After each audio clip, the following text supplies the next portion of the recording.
سریہ حسما، اس کا واقعہ ایسے ہوا، حضرت دحیہ کلبی رضی اللہ تعالی عنہ یہ رسول اللہ صلی اللہ علیہ وسلم کا خط لے کے قیصر روم کے پاس گئے تھے، روم کے بادشاہ کے پاس گئے تھے اور وہاں سے واپس آ رہے تھے۔ قیصر نے اکرام بھی کیا اور بہت سارے تحفے وغیرہ دیے نبی علیہ الصلوۃ والسلام کے لیے، تو یہ قیصر کے بادشاہ شاہ روم کے تحفے وغیرہ لے کر مدینہ طیبہ واپس آ رہے تھے۔ جب حسمہ کے قریب پہنچے تو حنید جذامی، وہاں قبیلہ تھا جذام،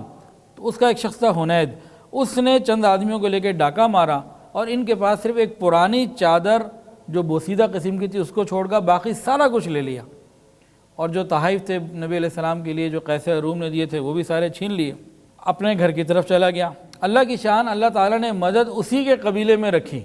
وہ کیا ہوا کہ رفاعہ ابن زید جذامی رضی اللہ تعالیٰ جو مسلمان ہو چکے تھے، انہیں پتہ لگا کہ بھئی میرے ہی قبیلے کے ایک شخص حنید نے یہ کیا، تو وہ اپنے چند ساتھیوں کو لے کے حنید کے پاس گئے، وہاں جا کے حملہ کیا اور سارے کا سارا سامان چھین کر حضرت دحیہ کو واپس دیا، کہا کہ آپ جائیں آرام کے ساتھ مدینہ طیبہ، نبی علیہ الصلوۃ والسلام کو واقعے کی اطلاع بھی دیں اور یہ ساری چیزیں ان کو دے دیں۔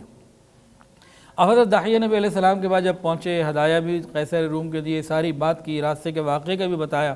تو رسول اللہ صلی اللہ علیہ وسلم نے اس شخص کو سبق سکھانے کے لیے، حنید جذامی کو، اس قبیلے کو سبق سکھانے کے لیے 500 سواروں کا ایک لشکر تیار کیا، حضرت زید بن حارثہ رضی اللہ تعالیٰ عنہ کی سرکردگی میں حسمہ کی طرف روانہ کیا۔ یہ لوگ ساری رات چلتے اور دن میں کسی جگہ پہ چھپ جاتے، پھر ساری رات چلتے، پھر چھپ جاتے، پھر ایک دن انہیں صبح پہنچتے ہی وہاں پہ ایک دم جا کے حملہ کیا، حنید کو بھی قتل کیا، اس کے بیٹے کو بھی جہنم واصل کیا، 100 عورتیں اور بچے گرفتار ہوئے، 1000 اونٹ اور 5000 بکریاں ان کے ہاتھ لگیں۔ اب یہ لوگ واپس آنے لگے۔ اب جو تھے نا رفاعہ ابن زید، یہ مسلمان تھے، یہ نبی علیہ السلام کی خدمت میں حاضر ہو گئے، کہنے لگے یا رسول اللہ، قبیلہ جب ہمارا گرفتار ہوا تو اس میں بہت سے میرے لوگ بھی ہیں، ہمارے جو مسلمان ساتھی ہیں ان کے لوگ بھی گرفتار ہو گئے، ان کی عورتیں بھی گرفتار ہو گئیں، ان کے مال بھی پکڑے گئے، جانوروں میں اونٹوں میں کچھ ہمارے بھی تھے، کچھ غیر مسلموں کے بھی تھے ہمارے قبیلے کے ہی، تو آپ مہربانی کریں اور مسلمانوں کی جو چیزیں ہیں، ان کی جو عورتیں ہیں، ان کے جو جانور ہیں، ان کے چھوڑنے کا، آزاد کرنے کا حکم دے دیں۔ اب یہ لوگ واپس آ رہے تھے، حضرت رفاعہ جو ہیں پہلے پہنچ گئے۔ بھی ایک آدمی کی جو چلنا ہے، پہنچنا ہے آسان ہے، 500 لوگوں نے جب چلنا ہے تو اس کی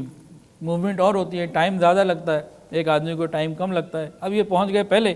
ابھی وہ لوگ آ رہے تھے، نبی علیہ السلام کو خبر ملی تو نبی علیہ السلام نے حضرت علی رضی اللہ عنہ کو بلایا، فرمایا کہ علی ان کے ساتھ جاؤ اور زید بن حارثہ کو کہو کہ تمام قیدیوں کو چھوڑ دیں، تمام جانوروں کو چھوڑ دیں، ہر چیز جو کچھ لے کر آئیں سب چھوڑ کے جتنے لوگ آپ گئے تھے خالی واپس آئے، اتنے لوگ واپس آ جائیں۔ نبی علیہ الصلوۃ والسلام کا یہ حکم جب حضرت زید بن حارثہ رضی اللہ عنہ کو ملا، انہوں نے فوری طور پر تابع داری کی، تمام عورتوں کو، بچوں کو، جو 6 عورتیں جو تھیں ان کو چھوڑ دیا، آزاد کر دیا، جتنا مال غنیمت ہاتھ لگا تھا وہ سارے کا سارا انہوں نے چھوڑ دیا اور نبی علیہ الصلوۃ والسلام کے حکم پر عمل کیا۔ صحابہ کرام کی یہ بے مثال قربانیاں اور حکم کے آگے سر جھکانا، اگر یہ ہمیں آ جائے تو ہماری زندگی بدل جائے۔ ویڈیو کے نیچے سبسکرائب کے بٹن پہ کلک کریں، بیل کے آئیکن پہ کلک کیجئے تاکہ ہر نئی ویڈیو کی نوٹیفیکیشن آپ کو مل جائے۔